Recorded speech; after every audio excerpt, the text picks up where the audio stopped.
Versículo 9. Depois de ouvir um rei, partiram, e eis que a estrela que viram no oriente os procedia até que chegando parou sobre onde estava o menino.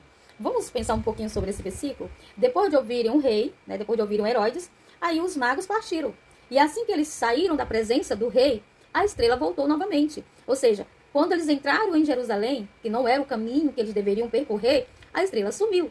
Mas quando eles começaram novamente a guiar-se por o caminho certo, a estrela que estava guiando eles desde o Oriente apareceu de novo. Voltou novamente a brilhar para eles. Essa estrela ela é muito significativa e muito misteriosa. Porque aparentemente essas estrelas, só eles que estavam vendo essa estrela. Porque, com certeza, se eles foram guiados por uma estrela, então todos que ficaram ali, ouviram essa história, ficaram ali intrigados, né? Querendo saber mais sobre essa estrela. De repente até procuraram essa estrela, mas com certeza eles não encontraram. Porque a revelação era somente para eles. A revelação era exclusivamente para esses magos. Aí eles procediam até que, chegando, parou sobre onde estava o menino. Ou seja, a direção certa. Eles estavam sendo direcionados até onde Jesus se encontrava. E como é bom quando nós estamos sendo direcionados por uma revelação divina da parte do Senhor. Quem anda diante da presença do Senhor, sendo guiado pelo Senhor, não anda errado. Não anda errado. Deus, ele guia-nos para os seus propósitos. Nos leva para o propósito correto, a qual ele está esperando que nós chegamos. O propósito desses magos era encontrar Jesus e adorá-lo de verdade. E os magos simbolizavam o quê? A vinda dos gentios, a entrada dos gentios ao plano de salvação do Rei Jesus. Porque os primeiros a reverenciar, os primeiros a anunciar, a testemunhar o nascimento de Jesus não foram os judeus, mas foram os gentios. E você vê o grande amor e a misericórdia do Senhor para com todos, né? O versículo 10 vai dizendo, vendo ele a estrela, alegraram-se com grande e intenso júbilo. Então, a alegria reinou ali, né? Pairou sobre eles. Eles até saíram um pouquinho da direção, foram para a casa do rei Herodes, né? Então, quando eles saíram da direção, a estrela parou de brilhar para eles. Mas quando eles retornam novamente à direção certa, a estrela volta a guiá-los. Então, a certeza que eles viram que eles estavam indo no caminho certo foi quando eles viram a estrela. Se a estrela estava guiando todo o percurso do caminho deles, e agora não estava mais, eles ficaram perdidos.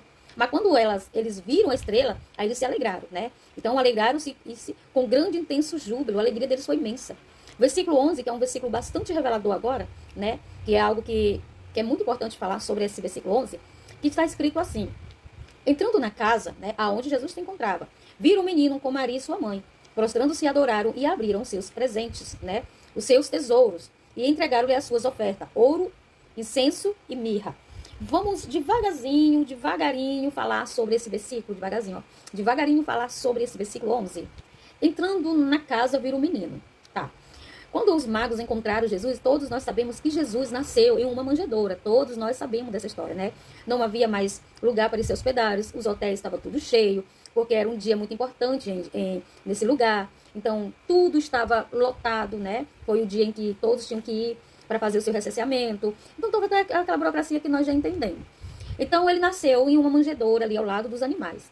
Porém, a informação que eu trago é que no dia que eles foram ver Jesus, adorar Jesus, Jesus não era mais tão recém-nascido. Jesus tinha aproximadamente uns 2 anos de idade, né? Então, ele já não estava mais em uma manjedoura, mas estava em uma casa. A própria Bíblia está dizendo, entrando na casa. Então, eles já tinham saído da manjedoura, estavam no lugar mais apropriado, né? Viram o menino. Outra informação que eu trago. Pela lei, quando uma mulher, pela lei, vou até trazer aqui para não ficar só nas minhas palavras, lá no livro de Levítico vai falar sobre a impurificação da mulher nos dias das mulheres, tanto no seu ciclo mensal como após parto. Se fosse uma menina, né, ela ficava ali uns seus 60 dias, mais ou menos, no tempo da sua purificação. E se fosse menino, era menos dias. Então, no período em que elas estavam de resguardo, elas não iam ao templo, não pegavam nada sagrado, não cultuavam, na verdade. Porque elas tinham que ficar ali no momento até o seu tempo de purificação. Então, não era apropriado receber visita nessa época, né? Então, a não ser que fosse dos familiares ou das pessoas que cuidavam daquela pessoa. Mas, então, não tem como eles terem ido até a casa, até a manjedoura, visitar Maria com seu filho. Se tinha uma lei que perdurava até essa época aqui. As leis que foi escrita por Moisés, na legislação de Israel, eles eram muito afiados para respeitá-los, né? E o descumprimento dessas leis, o castigo era muito rigoroso. Então, você observa que a mulher, nós temos visto a mulher do fluxo de sangue, 12 anos, né, que ela vivia naquele estado, afastado da cidade. Porque até na época de Jesus, as mulheres que tivessem esse período, né, elas não tinham contato com a sociedade em nada que era do templo, não entravam no templo, não pegavam nada sagrado. Elas eram afastadas até o dia da sua purificação. Outra, viram o menino com Maria, sua mãe, prostrando-se, adoraram. Então eles foram para isso, gente. Eles só queriam adorar, ver com os próprios olhos, contemplar a glória do Senhor Jesus. E abrindo os tesouros, entregaram-lhe as suas ofertas. Ouro, que significa o que? O ouro? A realeza, né? Que significa que o Senhor realmente é rei.